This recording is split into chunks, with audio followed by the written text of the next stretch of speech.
Hello. Hi. Good morning madam. Very good morning. మీ పేరు? పేరు మహేష్ మేడం. హాయ్ మహేష్ గారు.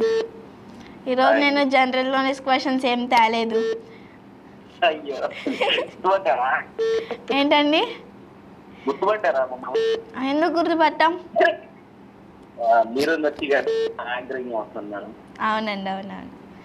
అంటే మేము అంటే చూడలేకపోయినా కానీ తర్వాత యూట్యూబ్ లో చూసి లైక్ షేర్ చేస్తాం. అయ్యో, తప్పకుండా షేర్ చేయండి. అలానే మీరు మాట్లాడింది కూడా షేర్ చేస్తే మనకి వీక్లీ అంటూ ఒక మంచి గిఫ్ట్ వచ్చింది. వ్యూస్ కానీ ఎక్కువ వస్తాయి, మీరు మాట్లాడిన షేర్స్ వ్యూస్ దానికి వస్తే మాత్రం మీకు గిఫ్ట్ వస్తుంది. అంటే ఒక చిన్న మన వెంకీ గారు మాట చెప్పారు మేడం. అంటే లైవ్ చూడలేదు, బట్ నేను చూసినప్పుడు ఒక మాట అన్నారు. జనరల్ నాలెడ్జ్ క్వశ్చన్స్ ఈ పొడుగు కథలు ఇవి ఉన్నాయి కదా మేడం. అవునవునండి. ఇది రెండు కంపేర్ చేస్తాము, కాకపోతే కొంచెం వస్తుంది. అయితే అవన్నీ చెక్ చేసుకుందామని ఒకసారి ఉన్నప్పుడు విన్నాను నేను. ఓకే. అయితే నా సజెషన్ ఏంటంటే మేడం, అంటే మేనేజ్మెంట్ చెప్తారు ఒక రోజు వరకు జనరల్ నాలెడ్జ్ క్వశ్చన్స్, ఒక రోజు వచ్చేసరికి పొడుపు కదా, ఇట్లా అంటే డే బై డే మార్చుకుని వెళ్తే కొంచెం బాగుంటది అని ఆలోచన వచ్చింది. అంటే అలా కాదండి, నిజంగా చెప్పాలంటే డైలీ కాలర్స్ క్వశ్చన్స్ అడుగుతున్నారని మేము అడగట్లేదు. అసలు క్వశ్చన్స్ మేము అసలు ప్రిపేర్ కూడా అవ్వట్లేదు. అయితే ఇంకా వాళ్ళే క్వశ్చన్స్ అడుగుతున్నారు. ఇంకా మధ్యలో మిడిల్లో వాటిలన్నిటికి ఆన్సర్స్ ఇచ్చినాక మేమేమన్నా జనరల్ నాలెడ్జ్ క్వశ్చన్స్ చూసుకొని మేము అడుగుతున్నాం. అందుకని అటు వాళ్ళని ఇబ్బంది పెట్టకుండా ఇటు మమ్మల్ని మేము అడగకుండా అంటూ ఏం లేము.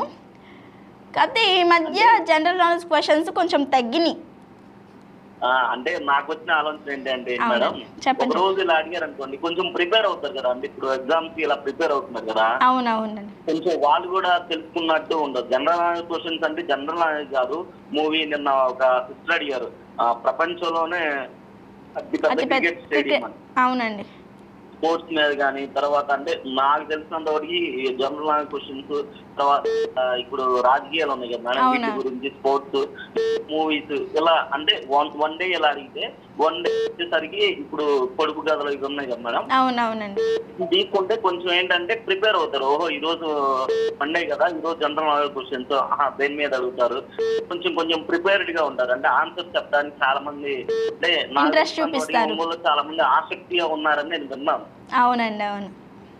అందుకని మాట అంటే చెప్దామని చెప్పి ఆలోచన వచ్చింది. తప్పకుండా నాకు ఆలోచన అయితే వచ్చింది. అలా అది తీసుకోమని కాదు, మీకు నచ్చితే ఇలా చేస్తే కొంచెం బాగుంటుందని ఒక ఆలోచన. అవును, అంటే మీరు చెప్పింది కూడా బాగానే ఉంది.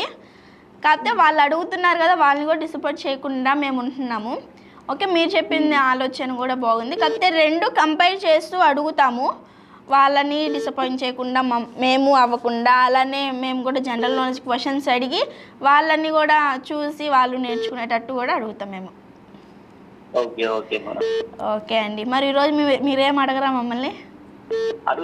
అడగండి. నిజం చెప్పాలంటే మీరు చెప్పండి చెప్పండి. 50-50 ఓవర్ క్రికెట్ లో ప్రపంచ కప్పు కొట్టిన మొట్టమొదటి దేశం ఏది? 50-50 కప్పులో ప్రపంచంలో మొదటి కప్పు కొట్టింది ఎవరు? 50-50 మ్యాచా లేకపోతే అదే వరల్డ్ కప్ అంటారు కదా? అవునవునండి. వరల్డ్ కప్ లో మొట్టమొదటి దేశం ఏది? వరల్డ్ కప్ లో కొట్టిన మొట్టమొదటి దేశం ఏమిటి? ఓకే, తప్పకుండా అడుగుతాను. దీనికి ఆన్సర్స్ ఏమొచ్చినాయో కూడా మీరు షార్ట్స్లో చూడండి, లేదా మళ్ళీ రేపు కాల్ చేసి నేను చెప్తాను మీకు. ఓకేనా? ఓకే అండి, ఇలానే కాల్ చేసి ఇలానే సపోర్ట్ చేస్తూ చెప్పండి చెప్పండి. మా ఫ్రెండ్ మీ ఫ్రెండ్ బర్త్డే? పేరు కవిత. ఓకే, చెప్పండి. Advance wish you many more happiness of the day Kavitha గారు.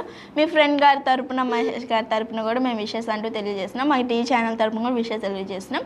ఇలానే మీరు ఎప్పుడూ హ్యాపీగా, సంతోషంగా ఎప్పుడూ ఇలానే ఉండాలని మనస్ఫూర్తిగా కోరుకుంటున్నాం. మీ డల్ మూడ్ని అంతా తీసేసి ఇప్పటి నుంచి మీ కొత్త లైఫ్ని స్టార్ట్ చేయాలని మనస్ఫూర్తిగా కోరుకుంటున్నాం. ఏంటండి?